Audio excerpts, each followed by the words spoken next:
Nuestro invitado de hoy debe su nombre a José Gregorio Hernández, y es que nació el año en que éste cumplía 100 años. José Gregorio Bielma Mora fue monaguillo, militar, abogado, gerente público, gobernador del estado Táchira, ministro y ahora es candidato a la Asamblea Nacional por el Partido Socialista Unido de Venezuela en el estado Carabobo. José Gregorio Bielma Mora, bienvenido. Muchas gracias, Ernesto. José, ¿puedes retirarte el tapaboca? Habida cuenta de que estamos en un ambiente abierto y yo conservo el mío. ¿Sí? José Gregorio Bielma Mora nació el 26 de octubre de 1964, en el año en que otro José Gregorio Hernández estaba cumpliendo 100 años. Correcto. Por eso tu nombre. Sí, señor. ¿Verdad? ¿Y qué cosas del destino? José Gregorio Bielma Mora es vicepresidente de Asuntos Religiosos del Partido Socialista Unido de Venezuela. Fue monaguillo. ¿Lo persigue la religión a Bielma Mora? Las ¿O es religiones... Bielma Mora el que persigue a la religión? ¿Cómo es la cosa? Yo creo que Dios te va orientando, ¿no? Y hay que creer en eso de alguna manera. La providencia te va orientando. Y realmente, bueno, vengo de una familia católica, apostólica y romana, con mucha orientación en esa área, y que eso me llevó a ser monaguillo en la academia militar, en el liceo militar, y siempre he estado trabajando con ese tema de las religiones. Claro, cuando me nombraron ahora vicepresidente para asuntos religiosos y credos, aumenta el respeto a las religiones, a las creencias y a los actos de fe. Entonces eso me da una cosmovisión amplia sobre cómo considerar, no calificar a las personas, no maltratarlas por su creencia espiritual, sino más bien amarla dentro del concepto de amar al prójimo como a ti mismo. Pero me ha servido para mucho, para entender a la gente. No es lo que uno cree, lo que uno piensa, lo que le ha inculcado, sino es también ver otras visiones de vida para fortalecer la humanidad. Te llamas José Gregorio por ese José Gregorio Hernández, ¿verdad? Me llamo José Gregorio por José Muchos Hernández. que nacieron ese año recibieron el nombre de Ese José día Gregorio. nacimos, mi mamá me dice que nacimos 29 varones y 5 hembras. Y todos los varones se llamaban José Gregorio, José Luis, José Valentín, pero todo bajo el nombre de José Gregorio. Ese mismo día, pero de otros años, nacieron también Hillary Clinton y François Mitterrand. Buena gente, pura gente buena nace en el mes de octubre, Bueno, 26. Hay opiniones, Sí. sobre todo de la señora Clinton, ¿no? Bueno, hay que reservarse esas opiniones porque forma parte del pasado. Nosotros ya estamos en una vivencia hacia el futuro. ¿Cómo nosotros podemos fortalecer bajo esas personas que de alguna manera afectaron o no a la humanidad, nosotros poder seguir adelante, pero buscando siempre el bienestar de todas las personas y de la humanidad? ¿Por qué un partido como el PSUV, que es un partido socialista, tiene una vicepresidencia de asuntos religiosos? Porque las religiones van de la mano de la población y también van de la mano de los aspectos políticos. Incluso ha agarrado mucha fuerza en los últimos años, sobre todo en América Latina. El presidente Jair Bolsonaro de Brasil. Incluso hubo una tendencia también cuando hubo el golpe de Estado ahorita en Bolivia. Bueno, llegaron con la Biblia en la mano. Biblia, incluso los discursos de muchos de ellos eran netamente religiosos, parcializados, donde desmeritaban otras religiones y otros credos, y eso fue creando una situación incómoda también en América Latina, en América Central. Tenemos otros ejemplos de presidentes que han llegado por el tema religioso, y si tú evalúas con detalle, el presidente Donald Trump se reunía una vez a la semana, una vez al mes, con los líderes religiosos de su iglesia, incluso en el Salón Oval de Estados Unidos, porque había una fuerza con la religión y con los cultos.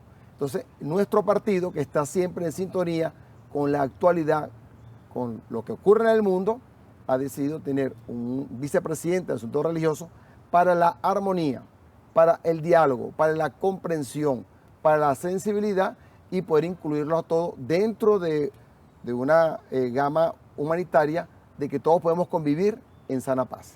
Esas referencias que has hecho de Trump, de Bolsonaro, de la señora Áñez en Bolivia, son ejemplos de un uso de la religión por parte de fuerzas de derecha. Podríamos decir entonces que, digamos, el PSUV crea una vicepresidencia de asuntos religiosos por una religiosidad de izquierda. No, nosotros lo hacemos para entender las religiones, los cultos y los credos, donde todos podamos vivir, compartir y aprender. Porque usted sabe que el tema religioso realmente se ha utilizado para someter, hacer una hegemonía, crear doctrinas y crear teorías. Si vemos cómo se conformó Estados Unidos de Norteamérica, se forma por la religión protestante, incluso Los está puritanos. Napoleón está incluso dentro de su constitución. Pero nosotros no queremos eso. Nosotros, por el contrario, queremos es que todo el mundo tenga un espacio para poder convivir sanamente y escuchar sus opiniones dentro del seno de las religiones, para no hacerla única, no hacerla temeraria ante los ojos de Dios. Hay aspectos de la religión que, digamos, generan controversias que en países han llevado hasta las guerras por diferencias religiosas. Aquí en Venezuela, gracias a Dios, no tenemos ese problema, ¿no? Pero no debe ser fácil, aún así, poner de acuerdo a personas de distintos credos religiosos, que imagino es lo que le corresponde al vicepresidente de Asuntos Religiosos. Por ejemplo, un hombre católico cree en los santos, los evangélicos no. Hay otro tipo de religiones también que tienen sus propias deidades, politeístas. No es fácil ponernos a ustedes de Pero acuerdo, es un crecimiento personal. Es más, yo lo he dicho, yo estoy agradecido por ser el vicepresidente de Asuntos Religiosos de creencia y de credo, porque me he sentado... Creencia y credo. Creencia y credo. Más incluso que religión. Claro, porque incluye a todo el mundo, incluso yo empiezo a ver la vida con una cosmovisión diferente. Porque eso incluye desde las, digamos, religiones africanas, ¿verdad? La iglesia yoruba, Todas. santeros, evangélicos, testigos de Jehová, católicos, protestantes. Todo, incluso primero las religiones ancestrales. Nuestras, digamos, referencias indígenas. Las religiones indígenas. Indígenas. Las religiones espiritistas, las religiones monoteístas, las pluriteístas. ¿Sabes? Vemos todas las religiones, pero yo he crecido con mi equipo, porque nosotros tenemos que sentarnos con cualquier religión, credo o acto de fe, sin ningún tipo de discriminación. Con una visión ecuménica. Ecuménica, atenderlos a todos, y me ha tocado ver que al final son hombres y mujeres con sus debilidades, con sus prejuicios, con sus intentos de jalar para su lado, porque yo me reúno con una tendencia religiosa, con los espiritistas, con los ancestrales, con los indígenas, con un monoteísta. Musulmanes y hebreos, judíos. Y me dan sus opiniones y yo tengo que solamente recibirlas sin decirle que el que acaba de salir está contrario contigo. O sea, es un crecimiento personal importante que me ha permitido hacerme una visión mejor de las personas, entender el mundo de las cosas, entender la naturaleza, porque hay religiones que tienen que ver con la naturaleza, la preservación de los animales, el cuidado de las personas, por qué adoran a una imagen, por qué adoran otros cuando sale la luna llena o hay un cuarto menguante, porque hay unos van a orar al mar, a un río, porque hay unos colocan frutas y otros colocan flores. Algo muy importante para poder entender más a las personas. Y eso es el socialismo, entendernos todos, que todos seamos una unidad de perfección ante la paz y sobre todo buscar la igualdad. Bielma, la gente te conoció, digamos, públicamente en la política a partir del 4 de febrero, ¿cierto? Sí. A ti te correspondió participar del alzamiento militar que comandó el comandante Chávez y estuviste en Miraflores, ¿no? Sí. Te correspondía tomar Miraflores. Ahora estás en estas responsabilidades, eres candidato a la Asamblea Nacional por el Estado Carabobo. Esa impronta del 4 de febrero, ¿cómo la mantienes hoy día? ¿Cómo ves aquel joven que se alzó en armas y que hoy tiene este discurso, digamos, más centrado en la religión, en la amplitud? Lo veo como primero, el 4 de febrero es una gran responsabilidad. Estamos obligados a dar el ejemplo en cada acto o actividad que hagamos en favor del pueblo. El 4 de febrero no es solo una fecha o un momento para escenificar o recordar una vez al año. El 4 de febrero es la memoria permanente que tenemos que trabajar, pero con todo lo que podamos por el bien del pueblo soberano, de fortalecer la soberanía. Incluso el 4 de febrero es historia. Estamos amarrados a los libertadores, a la libertadora. Somos la semblanza de Simón Bolívar, de Simón Rodríguez, que es nuestro educador predilecto, Andrés Bello. Tenemos que seguir los ejemplos del gran mariscal de Ayacucho. O sea, nosotros tenemos que ser hombres y mujeres que debemos tener todo el tiempo la responsabilidad del 4 de febrero y ahora ejecutarla en cada cargo gerencial, cargo político, entender que hay un pueblo allí que cree en nosotros y que nosotros no podemos por ningún motivo realmente engañarlo o dejarlo que quede solo sin nuestro cuidado. ¿Qué llevó a un monaguillo a empuñar un fusil? Llegó a un monaguillo a entender que nosotros tenemos que trabajar con la gente.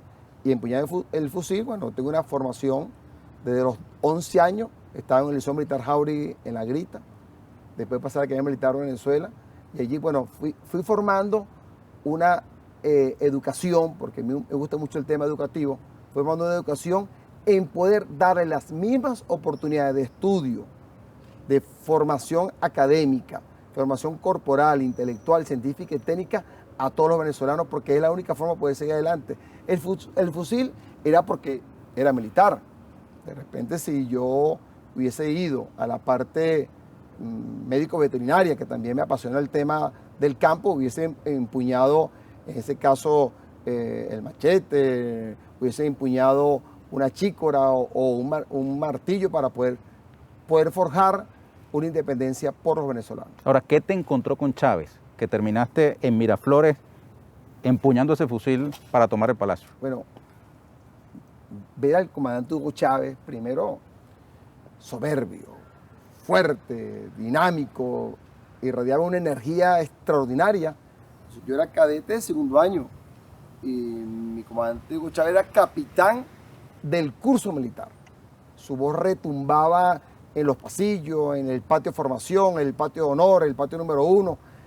Y fue mi profesor. Entonces fue cuando vemos al capitán radiante, el hombre del ejemplo, de la moral, de la ética de Bolívar, que nos traía la historia al momento académico, y después fue mi profesor de historia militar. Bueno, imagínate que deleitarme con el comandante Hugo Chávez en 45 minutos de clase, 90 minutos de clase, las tareas que nos mandaba, nos ponía a recitar, por ejemplo, el juramento al Monte Sacro, nos ponía a recitar el último momento de su momento ya decaído, moribundo. Entonces, bueno, uno dice que el comandante Chávez nos fue llevando después esa exigencia en la parte militar para que fuéramos cada día mejores, para que nosotros cuando empecemos algo lo terminemos bien, que nosotros tenemos la responsabilidad de poder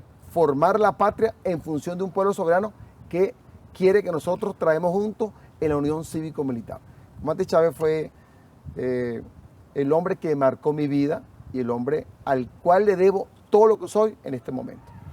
¿Por qué Bielma Mora hoy, que también es capitán en situación de retiro, ¿verdad? Mayor, porque hubo el ascenso posterior. Comandante. Es verdad, ciertamente hubo un ascenso posterior que mi del retiro, ¿no? Hugo Chávez lo dejó y el señor presidente Nicolás Maduro cumplió a cabalidad esa aspiración del comandante. Porque hay una particularidad que además tú, cuando salieron de la cárcel, los comandantes, los militares alzados, tú fuiste de los que retornó. Hubo unos pocos que retornaron al interior de la Fuerza Armada, ¿no? En tu caso a la Academia Militar. Eso es correcto. Mi comandante Hugo Chávez, cuando estaba, en este caso, perfilando su carrera política, él le dijeron que se tenía que ir de baja. Él exigió, dentro de los compromisos, que retornáramos algunos oficiales a la Fuerza Armada, y yo retorno a la Fuerza Armada llego al Comando General del Ejército, ahí me mandan a una unidad militar que es el Batallón de Infantería Mecanizado Coronel Francisco Aramendi, que estaba en el cuartel Libertador, en el estado Zulia. Después estuve lógicamente en frontera en Zulia con Colombia, y bueno, estuve casi en todos los puestos fronterizos, porque después nos tocamos un castigo, nos mandaban para los puestos fronterizos.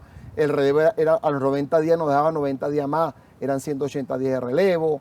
Cuando venía nuestra época de descanso, que eran 15 días, nos daban 7 días. Bueno, otros sufrimos toda esa cuestión, pero nos mandan a hacer un curso medio de infantería. Y en el curso medio de infantería, yo había quedado número 2 en el curso básico. En el curso medio me fue muy bien y nos dieron opción a estudiar en la universidad. Y yo aplico para ir a la Universidad Católica Andrés Bello en Caracas y hago una especialización en gerencia pública, que después sería a futuro uno de mis elementos importantes de la política para poder crecer el tema de la gerencia pública. Porque pasaste muchos años en el CENIAT, ¿no? Sí. Y allí la gente te asocia con una imagen de gerente más que de militar incluso, ¿no? Sí, incluso me ven como un gerente más que militar, como tú lo acabas de decir. Vamos a hacer una pausa, José. Ahora, al regreso, yo quisiera que habláramos sobre los desafíos actuales, porque eres candidato a la Asamblea Nacional por el Estado Carabobo. Ya no estás empuñando un fusil para ir a Palacio, sino que le estás pidiendo los votos a la gente. Yo quisiera que al regreso de la pausa nos dijeras por qué y para qué esos votos. Ya venimos.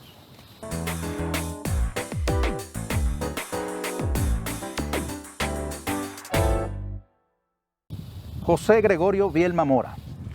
Bielma Mora, el programa de la semana pasada tuvo como invitado a Javier Bertucci, digamos también el Estado Carabobo, de un partido religioso, ¿no? de extracción religiosa, el Cambio.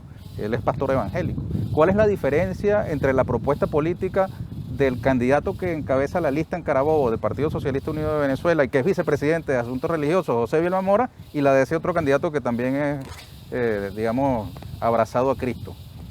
Bueno, son dos corrientes totalmente diferentes, aunque él hablaba sobre que él no tenía una ideología, sino que él es un tema religioso, ¿no? Él hablaba, hizo mucho hincapié en eso, ¿no? Yo estoy convencido que la religión, la ideología, el sentir y el hacer no se pueden separar por ningún motivo. Además, la acción política es la acción de atender, de escuchar, del diálogo permanente. Y nuestro trabajo es buscar la mayor suma de felicidad posible. Nosotros tenemos que buscar la manera de fortalecer a nuestro pueblo soberano en función de una calidad de vida en todos los niveles y en todos los preceptos. Ahora nosotros queremos trabajar con los gobiernos municipales y los gobiernos regionales. O sea, no puede haber un diputado o una diputada en este momento tan estelar, un momento extraordinario, ir a la Asamblea Nacional. Ernesto, eso es un orgullo. Vamos a ser parte de la transformación. Vamos a rescatar la Asamblea Nacional de una asamblea durante 5 años desconocida, una Asamblea Nacional en desacato. Del año 2016 hasta ahorita, ¿qué ha hecho la Asamblea Nacional? Absolutamente pedir bombardeos, sanciones, incluso de la parte, cuando hablan de bloqueo económico o guerra económica, yo digo, por favor, no se queden en guerra económica, díganlo con todos sus sinónimos, una guerra económica, financiera, energética, alimentaria, farmacéutica, comercial, naviera, aérea, incluso una guerra hasta para quitarnos las visas en el mundo, para desconocernos en el mundo, una guerra comunicacional. Yo creo que nosotros tenemos que darle la connotación para que la gente lo entienda, pero lo más hermoso de todo esto, Ernesto, es que la gente abajo lo está entendiendo. Cuando uno escucha a nuestros líderes hablando, realmente uno que le toca decir, bueno, me sumo a tu propuesta, tu comentario es exactamente lo que yo quería decir, porque hay un entendimiento, la gente sabe que perdimos el poder legislativo, el poder esencial que busca el equilibrio político, es la balanza para todos los aspectos económicos, es el diálogo permanente de comunicación con tendencias, ideologías, propuestas para poder nosotros armar el rompecabezas de la construcción, de la continuidad, del desarrollo integral, de la defensa integral, de la producción necesaria para que el país salga adelante. Tú has sido, José, insistente en tu invitación al sector privado, a los empresarios.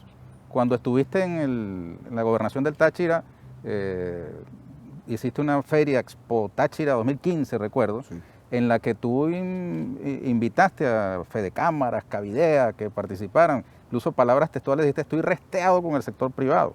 Sin embargo, a la vuelta de la esquina hubo unas, digamos, protestas, no hubo, digamos, reciprocidad en ese llamado que tú hiciste siendo gobernador. ¿Tú crees que en este momento haya reciprocidad o siga esa conflictividad que permanentemente ha habido entre el empresariado, la dirigencia empresarial y el gobierno bolivariano?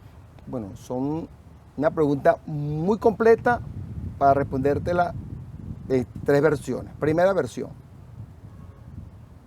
En Venezuela, cuando mi comandante Hugo Chávez estaba muy enfermo, estaba el presidente Nicolás Maduro en campaña electoral, se desataron los demonios de la oposición que no quiere este país, que no le interesa la independencia, quiere ser dependiente de un país, sumarse a un país que lo hemos llamado el Coloso del Norte. Segundo elemento, las guarimbas en este país, Ernesto, no fueron improvisadas, es una planificación que lamentablemente comenzó con el apoyo de un grupo del sector privado, el apoyo de algunas universidades y la soberbia de poder trabajar político de la oposición con el presidente Hugo Chávez y con el presidente Nicolás Maduro. Bueno, yo recibí la gobernación el 21 de diciembre, en una noche, que fue mi comandante presidente Nicolás Maduro. Me acuerdo que fue Cayo Rondón también, porque era algo apoteósico. La gente no creía que íbamos nosotros a conquistar el Táchira. Ganamos muy bien esa elección, gracias a Dios. Pero el 21 para el 31 de ese año eran 10 días. El día 11 de enero del 2013 destruyen la fundación de la familia tachirense, donde se atendían a las niñas huérfanas, a los niños huérfanos, a los ancianos, a las ancianas. Le pusieron un coche bomba. Bueno, y ahí vimos por primera vez estas bazucas improvisadas, que nosotros realmente no sabíamos qué era eso. Me acuerdo que era el comandante de ese destacamento, de esta unidad militar, era el comandante, el general Vargas, que estaba con nosotros. ¿Qué es esto? Bueno, ahí comenzó todo un tema de luchar de forma violenta contra el país. Bueno, y después tuviste que tuve 4 años, es más, los tengo en la mente, 4 años, 10 meses y 17 días de una guerra constante de las guarimbas, que además que la guarimba le dimos un nombre nosotros coloquial, pero es que una teoría y una doctrina norteamericana que se llama guerra callejera, que era ponernos a pelear todos, trancar las calles, bueno, y todo lo que tú y yo sabemos y que sabe el país que sufrió. Bueno, eso me dio una gran experiencia de un pueblo amado como es el Táchira, una tierra sagrada, con una familia trabajadora, con un sistema educativo perfecto. Bueno, pero sufrieron eso porque estaba cerca de Colombia. Esa es la situación. Podemos hablar también ahí, Ernesto, de la media luna que hablaba el comandante Hugo Chávez, que nosotros no atendimos a tiempo y que después ocurrió. Volviendo en la otra vertiente del tema empresarial. Yo soy un fiel creyente de la empresa privada. Esos 4 años, 10 meses, 17 días de mucha frustración en lo personal, porque yo no fui formado para eso, yo fui formado para que la gente viva bien, el resto, para que la gente tenga riquezas, para que la gente aumente su patrimonio, tenga rentabilidad para que pague los impuestos, contribuya con los gobernadores, con la parte municipal. Yo creo todavía en eso. Y la empresa privada fue engañada. Pero aquí nos quedamos con un grupo de empresarios, emprendedores, industriales, comerciantes, agricultores, conuqueros, comuneros que creen en el país y que nosotros debemos apoyarlo. Incluso el presidente Nicolás Maduro ha insistido en los 15 motores productivos, ha insistido en una agenda económica, ha insistido en la transformación de la economía y nosotros tenemos que, en la Asamblea Nacional, y es parte de mi trabajo, ayudar al presidente Nicolás Maduro, ayudar al todo el tema económico para presentar propuestas, incluso que ya están hechas, propuestas que están haciendo para reconstruir, dejar a un lado todos estos malos momentos que hemos sufrido en el país para enrumbarnos a una apuesta económica. Y la tercera vertiente tiene que ver con que nosotros tenemos que sumar a las universidades, tecnológicos, centros científicos, Fedecámara, con industria, Fedindustria, todo el sistema ganadero del país, sumarlo a que trabajemos todos en conjunto para hacer de esto un gran país. Los que nos quedamos aquí sabemos cómo lo vamos a hacer y vamos a construir la patria en la próxima Asamblea Nacional. Y esas organizaciones que tú has mencionado, Fedecámaras y las demás, digamos, cámaras empresariales y la propia empresa privada en la que tú dices creer, no es la que ha estado detrás de la guerra económica, no es la que ha utilizado el poder económico para, digamos, especular, irse hacia la divisa, extraer la divisa fuera del país en lugar de invertirlas aquí. Claro, es que ¿No han estado también activamente en el campo económico haciendo una guarimba? ellos han participado, pero se han ido ya del país. Incluso tuviste las cabezas de los paros indefinidos en la economía, que mandaron a bajar la Santa María, que incluso bloquearon para que este país no saliera adelante, no están aquí. Lo que nos quedamos aquí es para mantener las empresas, las industrias, hacer todo el encadenamiento productivo, empezar a hacer las líneas de producción, hacer los clocks económicos que necesitamos para hacerlo, dinamizar las zonas económicas, las zonas industriales del país, las zonas tecnológicas. Podemos hacerlo, ellos son parte de la historia del fracaso de este país y nosotros somos el cambio, nosotros somos la transformación, nosotros vamos a salir adelante con el país porque nosotros necesitamos, y va a ocurrir ahora, ya empezó el pueblo legislador, ya comenzaron las asambleas populares que no se han detenido, ya la gente empezó a discutir ahora las mesas técnicas del agua, mesas técnicas eléctricas, de servicio, de seguridad. Eso estaba en el abandono porque hubo casi 5 años de una Asamblea Nacional en desacato y ahora vienen nuevos aires, nuevos vientos positivos para poder seguir adelante. ¿Cómo puedes tú, como candidato a diputado, recoger ese sentimiento y traducirlo en iniciativas legislativas? ¿Qué llevas tú al Parlamento? ¿Qué propondrás? Bueno, primero que nada es que tenemos que empoderar al pueblo, empoderar a todos los gremios, a todos los colegios de profesionales, empoderar al país para que nos ayude. Incluso está en la Constitución, donde yo fui constituyente, está en la Constitución que dice que el pueblo debe dar opiniones, propuestas y modificaciones de ley o crear nuevas leyes. Estamos con los brazos abiertos para atenderlo y tenemos que estar allí porque ¿qué hizo esta Asamblea Nacional en desacato? No atendió al pueblo. Incluso a nosotros nos corresponde, como diputado o diputada, ir a rendirle cuentas al pueblo, decir a cuántas sesiones fuimos, qué hicimos, cuál fue nuestro contenido, dónde participamos en el diario de debate, qué leyes nos dieron que nosotros no hemos introducido o no vamos a introducir para que eso salga adelante. ¿Hay algún proyecto de ley en particular que quisieras presentar o que hayas recogido en la gente que recoja su aspiración?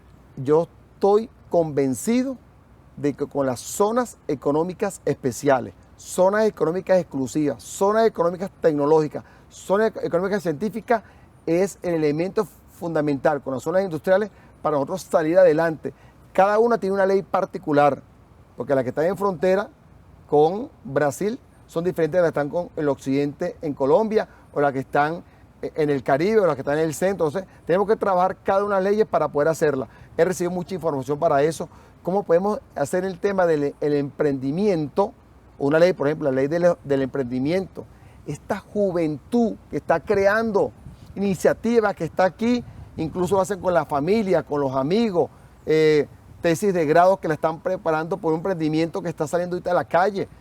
Nosotros podemos dejar a un lado las tiendas digitales que se están dando ahorita, el delivery, cómo nuestra juventud ha creado entrega de alimentos, han creado modas, textiles, calzados. Son cosas tan importantes que la juventud nos está enseñando y queremos plasmarla en una ley para que sea beneficioso para ellos, para que puedan seguir trabajando y construir un capital humano en lo económico a lo venezolano.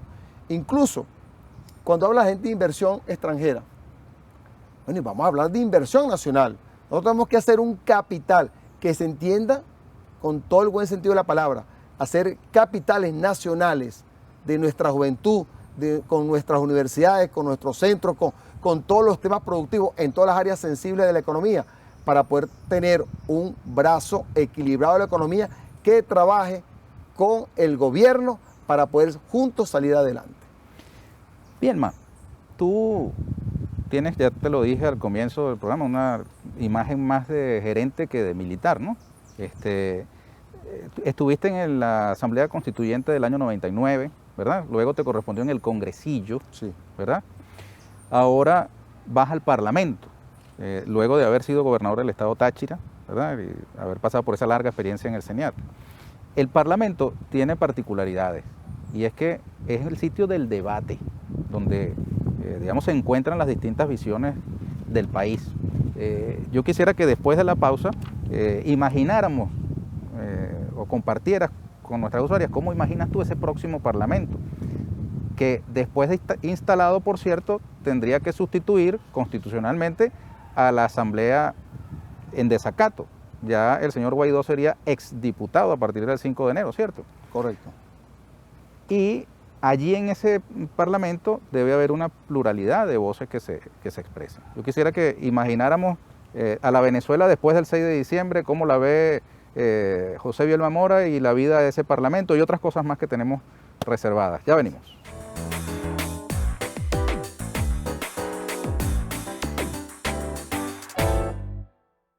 José Gregorio Bielma Mora. En el año 2015, tú abogaste porque Iván Simonovic se regresara para su casa, que estaba en ese tiempo haciendo una campaña porque estaba muy enfermo en prisión.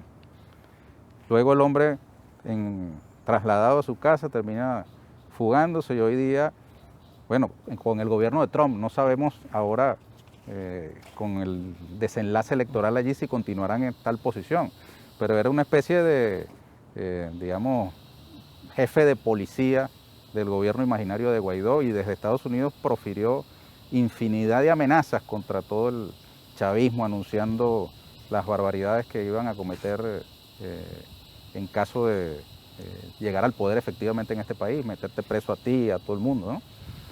¿No te arrepientes? No me arrepiento, porque es un momento circunstancial, ¿no? Porque hay que ver todo en su momento. Él dijo que estaba enfermo, realmente el tiempo nos da la razón a todo, de que todo es una farsa. Al final nos ha convenido que esto haya ocurrido así, pero usted lo acaba de decir, el señor Simonovic asesinó mucha gente siendo policía, con una depravación insospechada, como todos los que cometen crímenes, y por supuesto al final se le ve a la costura lo que ellos son. Fue a Estados Unidos con una especie de gendarme, comisionado especial, al final que es para persecución de los chavistas, nosotros los chavistas, y teníamos todo, por supuesto, una identificación, una identidad, donde nos van a buscar, pues ese es el plan de ellos. Claro, ahorita se le va a cambiar porque el nuevo presidente de Estados Unidos, me imagino que a la gente que estaba con Trump la va a sacar y vendrán otras circunstancias que hay que verla de acuerdo a los momentos históricos que van a suceder, pero vamos a tener algo espectacular, una Asamblea Nacional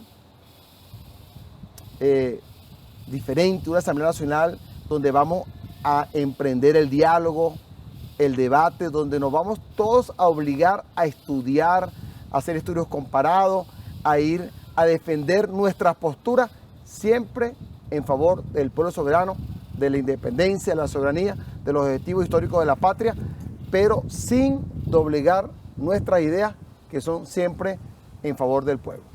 Fíjate, mencionamos el caso de los Estados Unidos. Allí Trump denunció fraude, incluso antes de producirse ningún resultado, ya había cantado fraude. Y recuerdo que tú perdiste una elección aquí en el año 2017, ¿verdad? Con Sí, correcto. con la actual gobernadora Lady Gómez, Sí. de Acción Democrática. Paradojas del destino, el sistema electoral venezolano está cuestionado por la OEA, por el gobierno de los Estados Unidos, por la Unión Europea, diciendo que no es confiable. Tú perdiste y entregaste. Sin embargo, tienes encima ese estigma como lo tiene todo el bolivarianismo, ¿no? Que supuestamente ese sistema electoral que no te permitió a ti reelegirte es cuestionado. En cambio, el sistema electoral de los Estados Unidos, que el propio presidente en funciones declara como un fraude, es pintado como la mejor democracia del mundo. Bueno, qué paradoja, ¿no? Bueno, primero perdí en Gallarda Lid, porque hice todo el esfuerzo por ganar la reelección. Segundo, al perder reconocí que había ganado la actual gobernadora Lady Gómez en el estado Táchira y me preparé, como dice el derecho administrativo, que tú eres muy estudioso del derecho. El derecho administrativo dice que el tercer paso es prepararte para hacer el acta de entrega. Se hizo con un detalle que tú has tratado de siempre inculcar aquí positivamente, el tema gerencial. Bueno, todos los vehículos perfectos, con todos los cauchos, con las baterías, con todo el capó abierto para que lo revisaran. Iba marchando ellos conmigo y iba encendiendo las luces de las oficinas, con todos los equipos, con computadoras, con todo perfecto, porque tenemos que dar ejemplo, incluso perdiendo, dar ejemplo de gallardía, de cómo deben ser las cosas, que la vida continúa y como te dije hace un momento, son circunstancias históricas que van ocurriendo. En ese momento perdí una elección que era vital para el país, así como gané una elección que era vital para el país. Me tocó un momento muy difícil, que es el tema de la doctrina callejera irregular, que es una doctrina norteamericana que la aplicó en Venezuela y que a mí me tocó soportarla, pero la soporté estoicamente, con una preocupación, que nadie se sintiera afectado. Era muy difícil tratar de que todo marchara bien, una guarimba, cuando ellos buscaban muerte, heridos, destrucción de la propiedad pública, propiedad privada, destruir el país, que se bajaran las inversiones, que la gente no produjera. Pero hoy sorteamos con mucho esfuerzo, con mucho apoyo del presidente Nicolás Maduro, con mucho apoyo de los ministros, y entre todos fuimos llevando ese barco a buen puerto, entregamos la gobernación y ahora estamos aquí en otro momento, ya con mayor madurez, con mayor conocimiento, con la visión de ir a la Asamblea Nacional a ser útil, a hacer leyes, a forjarme. Fui constituyente de la actual Constitución. Después me quedé en el congresillo haciendo la ley de Conatel, una ley extraordinaria. La ley de geografía y cartografía que se aplica en el país con mucho mérito. La ley de niños y niñas adolescentes. O sea, trabajé en muchas leyes, o sea que la técnica legislativa la conozco. Soy abogado, he perfeccionado algunas materias en el tema del derecho, por ejemplo, en el tema penal, criminalístico, en el tema del derecho administrativo. Bueno, estamos preparados en conocimiento, pero con el corazón abierto para servir al pueblo de Venezuela. ¿Recibiste muchas presiones en aquella época para que saltara la tranquera? No he recibido nunca una presión. Allá en la gobernación de Táchira, porque recuerdo que hicieron muchas fiestas en algún momento con declaraciones tuyas que pretendían, digamos, confrontarte con el presidente Nicolás Maduro, ¿no? En medio de las protestas. Yo jamás pisé esa concha de mango, ¿no? Yo estoy claro. ¿Sabe qué? Además, algo también que hay que reconocer a la oposición, que ellos saben a quién pueden invitar a saltar la talaquera y a quienes no. Yo estoy en la zona convencido de qué estoy haciendo, porque yo tengo una preocupación: contribuir con este proceso. Esto no es un partido político, esto es un proceso bolivariano. Esta es la continuidad de un esfuerzo grande que hicieron nuestros libertadores. Cuando uno estudia la campaña admirable que nació en el Táchira, en ese tiempo no era el estado Táchira, pero nació el 1 de marzo, el 28 de febrero, en la gran batalla de Cúcuta, y el Simón Bolívar pasa a Venezuela el 1 de marzo de 1813 a iniciar la campaña admirable. Entonces, bueno, a mí me marcó eso, hice la ruta, vi el esfuerzo libertador, todo lo que hizo, lo nombraron libertador en Mérida, después ratificado libertador en Venezuela, perdió la Primera República, perdió la Segunda República, la Carta de Jamaica, el Manifiesto de Cartagena. Cuando uno ve todo esto, que uno dice, bueno, estamos en lo correcto, seguimos luchando, tenemos un imperio, primero el imperio español, el imperio norteamericano acecha como nosotros, como unos buitres que se les sale la sangre para tratar de atacarnos, pero aquí estamos, firmes y dispuestos a que nada nos va a quebrar, Ernesto, nada nos quiebra, porque cuando volteamos vemos al pueblo, vemos los rostros, el sacrificio, el empeño, la dedicación que le están poniendo a la convicción. No nos queda otra cosa sino trabajar incansablemente por ese pueblo que está esperando mucho de nosotros y que nosotros debemos retribuirle con amor toda su dedicación y sacrificio por nosotros. ¿Qué expectativas tienes respecto de la elección de los Estados Unidos, del resultado que ya para este domingo, cuando sale al aire esta entrevista, debe estar más claro, ¿no? Ahí vemos un sistema electoral que no compartimos, pero nosotros respetamos, no tenemos por qué intervenir allí. Nosotros estamos hablando del respeto a las consideraciones de cada país, no queremos que nosotros se nos metan y tenemos que buscar el equilibrio. Vamos a esperar cuáles son los resultados. Esos resultados impactan a todo el mundo, a los 195 países. Quien gane una tendencia y la otra, no es que va a ser favorable, no es que nos va a beneficiar, pero sí van a cambiar algunas cosas. Hay que ver ahorita el elemento del presidente, la edad del presidente. Hay que ver también, evaluar quiénes son los vicepresidentes que van a acompañar esa gestión de 4 años.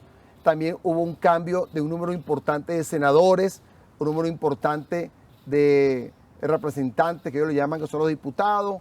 Cambiaron algunos gobernadores que hubo una elección, algunas alcaldías importantes de Estados Unidos.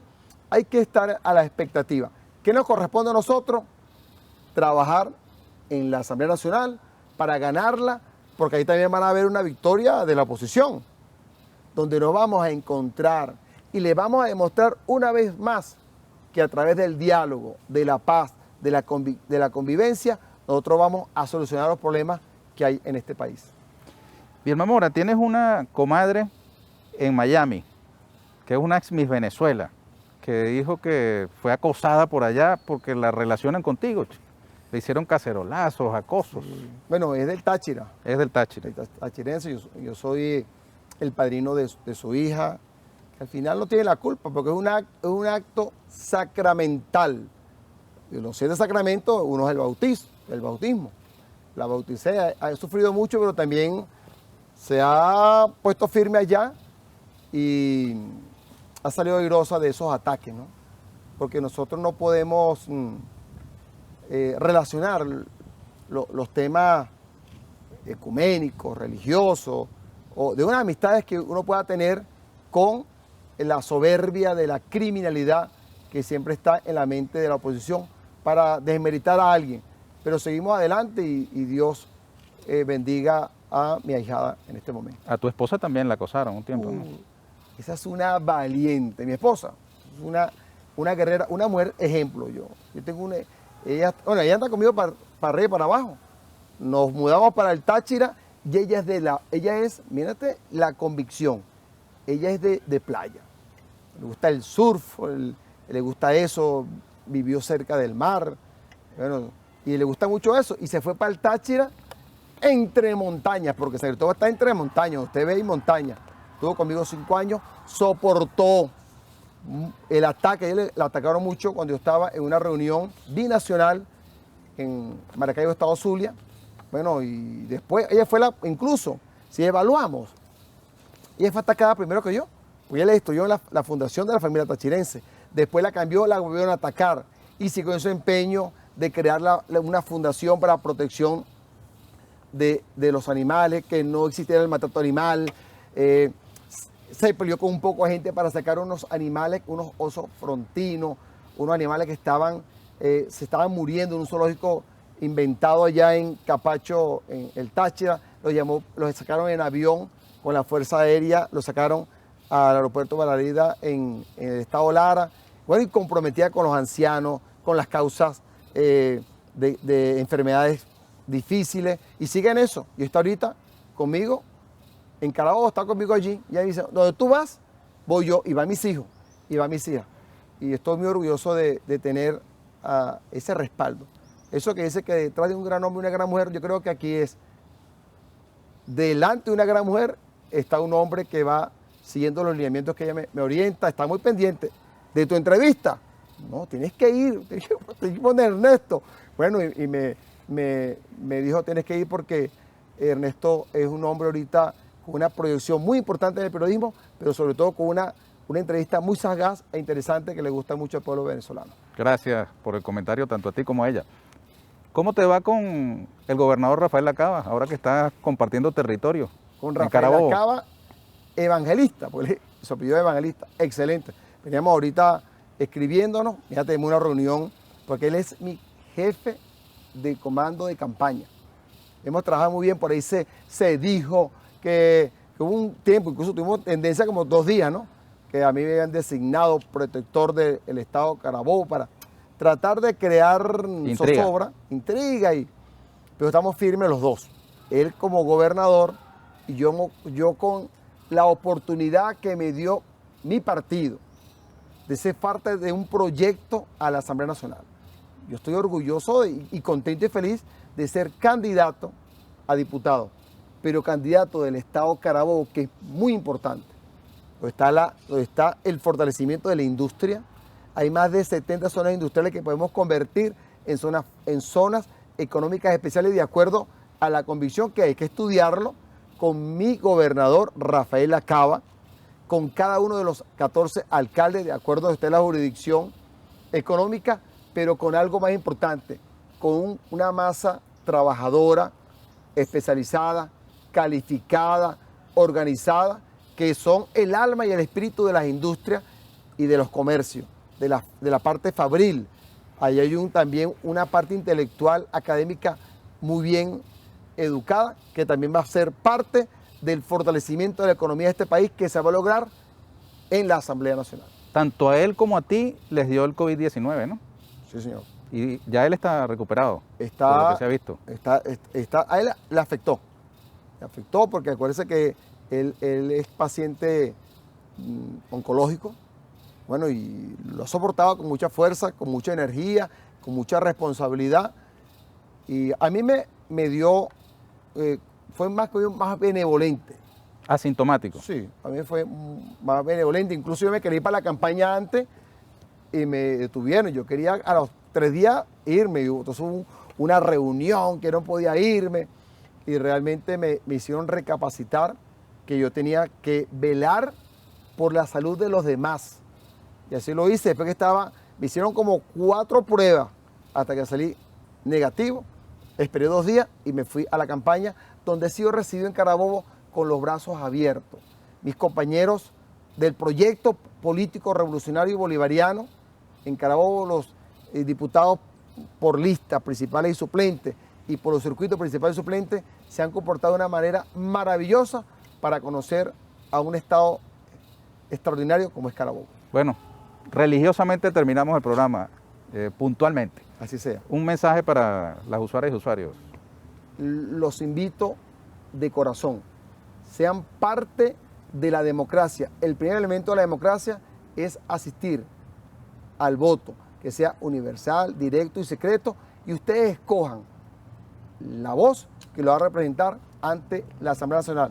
La Asamblea Nacional es la reconstrucción del país y cada uno de ustedes es el cambio para hacerlo. Muchas gracias. Gracias a ti, José Gregorio. Gracias, Ernesto. Te pido que te coloques tu tapaboca para yo retirarme el mío y poder despedir como Dios manda el programa. Amigas, amigos, muchísimas gracias por habernos acompañado. Los esperamos aquí en una nueva emisión de Aquí con Ernesto Villegas, siempre con muchísimo respeto por ustedes. Hasta la próxima.